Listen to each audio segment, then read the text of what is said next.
সকলকে স্বাগত প্রিয় সপ্তম শ্রেণীর ছাত্রছাত্রীরা। আজকে আমরা করবো রায়মাটি প্রশ্নপত্র 2024 সালে 7 নম্বর স্কুলটা। দেখো 7 নম্বর স্কুলে কি বলেছে, কোচবিহার রামভোলা, তাই তো, রামভোলা হাই স্কুল উচ্চ মাধ্যমিক, দেখো হায়ার সেকেন্ডারি এইচএস। তো প্রথমে কী বলেছে, 25 টাকার 8%। দেখো আমি পরপর গণিতগুলো করে দিয়েছি। একে দাগে এটা 25 টাকার 8%, 25 টাকার 8%, এই যে 100, 25 4 100 এবং 4 দুগুণে, তাহলে 2 টাকা। বিট দাগের অপশানটা হবে সঠিক, বিট 2 টাকা, তাই তো। তারপর এটা 100কে -5 দিয়ে ভাগ করবো। 100কে -5 দিয়ে ভাগ করেছি, দেখো মাইনাস থাকবে, 20 পাচ্ছে 100 - 20, তাহলে কোন অপশানটা ঠিক? মাইনাস, এই যে ডিটটা ঠিক। রাম শ্যাম যদুর অর্থের পরিমাণ এত এত ধরে প্রাপ্ত অর্থের আনুপাতিক ভাগ হার কত হবে? যদু কোনটা? যদু শেষেরটা, তাহলে এটা যোগ করবে, 3 দুগুণে 5 7 12। দেখো মোট অনুপাত যোগ করবে, যোগ করে 12। যদুটো শেষে, তাহলে 7/12, আনুপাতিক ভাগ কত হবে? 7/12। যদু শেষে আছে সে তারটা বাই মোট অনুপাত যেটা, সেটা ভাগ করতে হবে।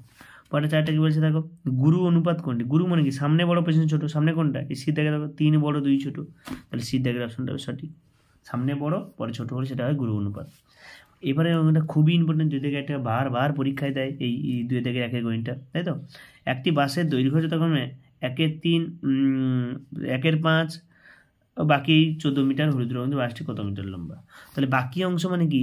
ধরি মোট অংশ কি একটা পুরো বাসের, ধরো পুরোটা সময় 1 অংশ, তাহলে বাকি 1 থেকে এই দুটো যোগ করলে কত পাচ্ছি? 7/15 অংশ। দেখো ভগ্নাংশ যোগবে, না পারলে বলবে, আমি বলে করে দেবো সুন্দর করে।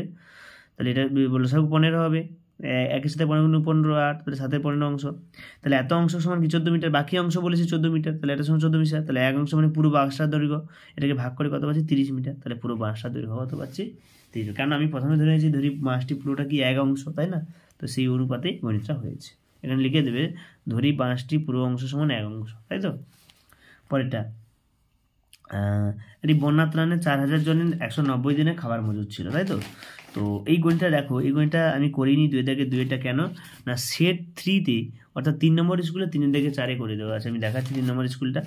এই যে 3 নম্বর স্কুলটা দেখেছো, 3 থেকে 4 গণিতটা, অর্থাৎ এই গণিতটা দেখো বন্যা ত্রাণে দেওয়া আছে।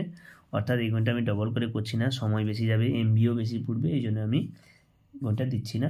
তো তোমরা ওখান থেকে দেখে নাও, প্লে লিস্টে যাবে, ক্লাস 7-এর প্লে লিস্টে গিয়ে ভিডিওগুলো স্ক্রল করতে করতে দেখো, অবশ্যই তোমরা পেয়ে যাবে, ঠিক আছে। এরপরে কোনটা করো, পরেরটা কি বলছে দেখো, 3-এরটা, তাই তো। দুটি বাড়ির দাম 4:5। দ্বিতীয় বাড়িটার দাম এত টাকা, প্রথম বাড়ির দাম কত হবে হিসাব করি। প্রথম বাড়ির দাম যদি এত টাকা বেশি হয়, তাহলে অনুপাত কত হবে? তাহলে দুটো বাড়ির দাম দিয়ে দিয়েছে, ধরি প্রথম বাড়ি 4x আর দ্বিতীয় বাড়ি 3x, কারণ 4:3 দিয়েছে দুটো।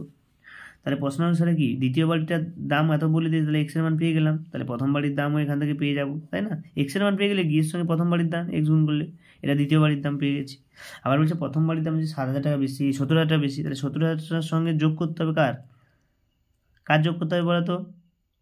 এই যে প্রথম বাড়ির দাম, তাই না, 70,000 টাকা, এই যে যোগ করতে 14,000, এই যে 56 হয়েছে। প্রথম বাড়ির দাম 56-এর সঙ্গে কত? 7,000, 17,000 যোগ করলে কত হবে? এই 5,60,000 সঙ্গে 17,000 যোগ করলে কত? 6,30,000, এটা যোগ করেছি।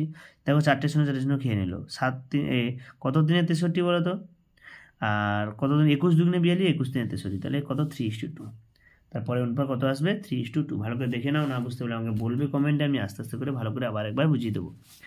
3-এর দাগে 1-এরটা, একটা ফার্নিচার দোকানে 15টি আলমারি বিক্রি হয়েছে। 10টি আলমারি প্রত্যেকটা 300 টাকা লাভ হয়েছে, কিন্তু বাকি 5টি আলমারি 200 টাকা ক্ষতি হয়েছে। তাহলে ওই দোকানের মালিক এই মাসে আলমারি বিক্রি করে কত টাকা লাভ বা ক্ষতি হয়েছে দেখো। তো 10টি আলমারির লাভ হয়েছে 10 × 300, এত টাকা।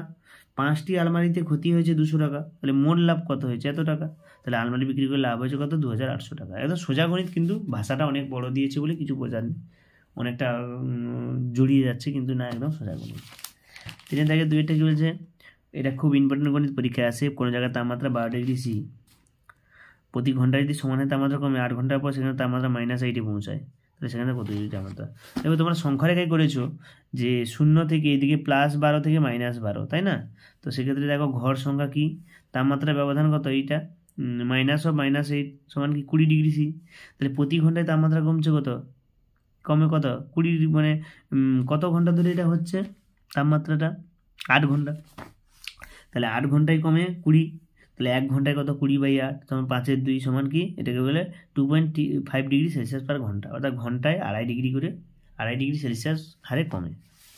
তারপর 3-এরটা বলেছে দেখো একটা মান নির্ণয় দিয়ে দিয়েছে, ওটা সূচকের গণিত, তাই তো? সূচকটা আমরা করেছি, দেখো 112কে ভেঙেছি, 2 কটা 4টে, 7 একটা পেয়েছি, গুণ করেছি এখানে 2 4টে, এখানে 2^4, এই 2^4 কেটে দাও, তাই না? এবার এখানে 27কে কেটে দাও, 3 দিকে তো 1, দেখো সবগুলো 1 পাচ্ছি। তো এখান থেকে আমরা সূচকের নিয়মেই করেছি জিনিসটা, না বুঝতে পারলে বলবে, আরও ভালো করে বলে দেবো। এরপরে কী বলেছে দেখো, স্কেল পেন্সিলের সাহায্যে 45 ডিগ্রি 122 ডিগ্রি কোণ আঁকলে, একদম সোজা। প্রথমে একটা আকার টানবে, বৃত্তচাপ করবে, তাই না? 90 ডিগ্রি কোণ আঁকলে, সমদ্বিখণ্ড করলে, এর আবার সমদ্বিখণ্ড করলে, এটা হলো কত 45, আর এটা হলো কত 22.5, বাস হয়ে গেল, কাজ শেষ। পরেরটা 60 ডিগ্রি কোণ আঁকতে বলে, সমদ্বিখণ্ড করে কোণগুলির নাম দিই। এই তো 60 ডিগ্রি একই, একটা আকার টানবে, বৃত্তচাপ করবে, কেটে দেবে 60 ডিগ্রি, এটা আবার সমদ্বিখণ্ড করবে, 30 নাম দিয়ে দেবে, একদম সোজা। তাহলে আজকে এই পর্যন্ত। যারা চ্যানেলে নতুন সাবস্ক্রাইব করো, এবং বন্ধুদেরকে শেয়ার করো, এবং যারা পুরোনো চ্যানেলে তারা লাইক করো, এবং কোনো সমস্যা থাকলে কমেন্টে জানাও। সকলকে ধন্যবাদ, সবাই ভালো থাকবে।